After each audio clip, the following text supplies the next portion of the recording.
안녕하세요. 꿈을 드리는 채널 드림 히어로입니다.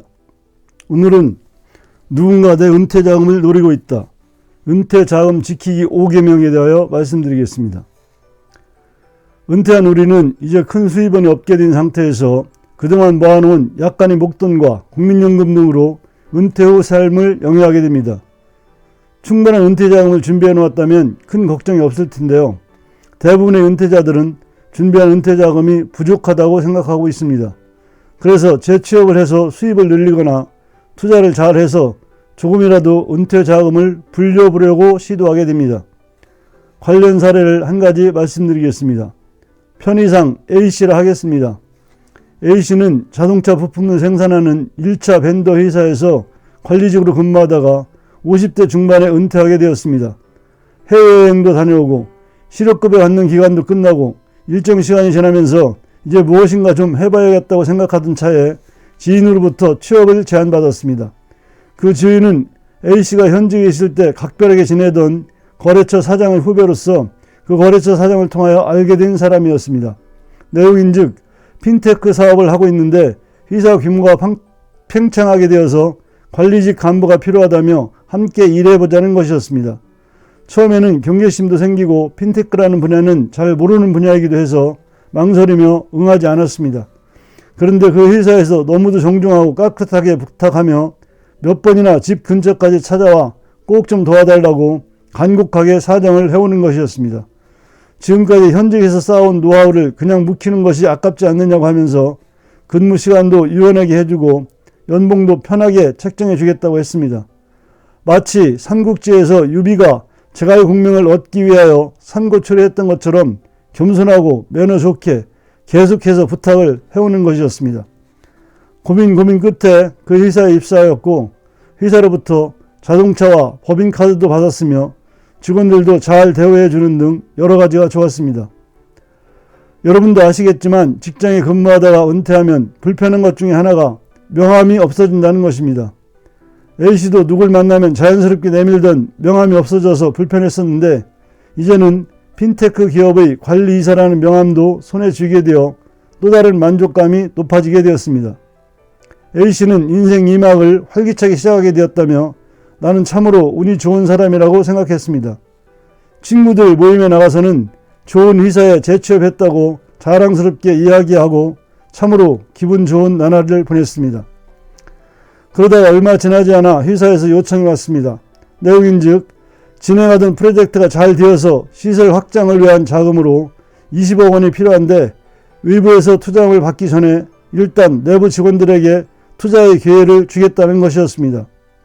A씨는 처음에는 투자에 참가하지 않으려고 했습니다. 그러나 다른 직원들도 다 참여하는 것 같았고 사장으로부터 함께 회사를 키워보자. 일정 금액을 투자하면 부사장으로 승진시켜주고 앞길을 보장하겠다는 제의가 왔습니다. 이때 A씨에게는 은퇴자금 3억 원이 있었습니다. 어떠한 일이 있어도 이 돈으로는 위험한 투자는 하지 않겠다고 결심했던 자금이었습니다. 그런데 내가 소속된 회사에 투자하고 내가 매일 출근하여 회사 현황을 알 수 있고 거기에서 매월 월급을 받게 된다고 생각하니 별로 위험하다는 생각이 들지 않더라는 것이죠. 그리고 투자하지 않으면 지금 누리고 있는 이 좋은 지위를 상실하게 될지도 모른다는 생각도 들었고요.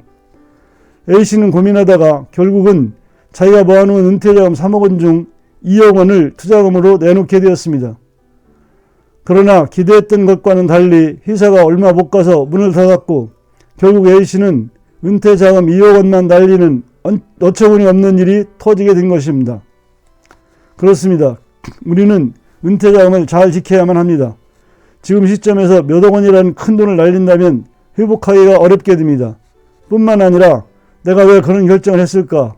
내가 정말 바보 같은 짓을 했구나 하면서 자책하게 되기 때문에 마음에도 큰 상처를 입게 됩니다. 위사례에서 알 수 있듯이 은퇴자금 지키기 5계명의 첫 번째는 자기가 잘 모르는 분야에 투자하지 말아야입니다. 자동차 부품 생산 업체에서만 근무했던 A씨가 핀테크라는 전혀 모르는 기업에 투자를 결정한 것은 큰 리스크가 있는 일이었습니다. 두 번째는 너무 좋은 조건의 재취업과 투자 제한에 대해서는 사기가 아닌지 철저히 따져봐라입니다. 세상에 공짜는 없다라는 말이 있습니다. 특히 투자 제한에 있어서 안전하게 고금리를 보장한다면서 접근해 오는 것은 사기일 가능성이 아주 높습니다. 그렇게 좋은 조건의 투자가 있다면 본인이나 본인 가족들이 직접 투자하면 되는 것이지 왜 남의 투자를 유치하러 하겠습니까? 세 번째는 자금을 투자해야만 얻을 수 있는 일자리는 과감히 거절하라입니다. 위 사례에서도 투자금을 넣으면 부사장으로 승진시켜주고 앞길을 보장해준다고 할 때 과감하게 그만두었어야 했다는 것을 알 수 있습니다. 아무리 재취업이 다급하더라도 자금을 투자해야 한다고 하면 고민해 볼 것 없이 곧바로 포기할 줄 알아야 합니다. 네 번째는 준비 안 된 창업을 하지 말아야입니다. 우리나라 자영업자 수는 700만 명에 이르고 있고 그 중에 올해 10월 현재 50대 이상 자영업자 수가 300만 명을 넘어서고 있습니다. 이들 자영업자에 대한 대출이 해마다 10조 원씩 늘어나고 있어서 우리 경제에 큰 부담이 되고 있는 상황입니다. 최근 경기 침체에 따라 자영업자 폐업이 많이 늘어나고 있는데 폐업자 10명 중 4명은 음식점이나 소매업이라고 합니다. 국세청이 취합한 개인사업자 총 폐업 현황에 의하면 2022년의 신규 사업자 대비 폐업률이 66.2%로 최근 폐업률이 매년 3%포인트 안팎으로 증가되고 있습니다. 은퇴 후 손쉽게 생각하고 시작하는 것 중 하나가 프랜차이즈 창업입니다. 그러나 자영업이라는 것이 그 분야에서 잔뼈가 굵은 자만이 살아남을 수 있게 되어 있습니다. 해당 분야에 대한 철저한 분석과 경험을 쌓아야만 합니다.